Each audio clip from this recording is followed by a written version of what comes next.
Hi, I just wanted to do another video just off the back of the one I did yesterday about anxiety, just because I'd had a few people ask me about the triggering side of it. You know, how do you cope or deal with the triggers that come up? Now let's just think about the ego states. For example, parent, adult or inner child. Normally in a state of anxiety, it's the inner child that's coming up. The inner child wants to be heard or is reappearing or has been triggered by something. Unless it's a case of PTSD and this is something or a trauma that's happened in adulthood, that's slightly different. But you'd be aware if you had PTSD.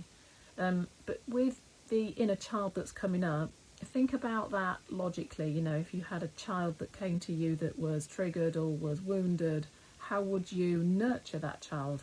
You know, would you soothe them with food, alcohol, or would you soothe them with love? It's very much the same sort of thing if you have anxiety. You know, think about your inner child, think about your inner self, your wounded little self. How are you going to nurture that person, that version of you, to help you get through the anxiety?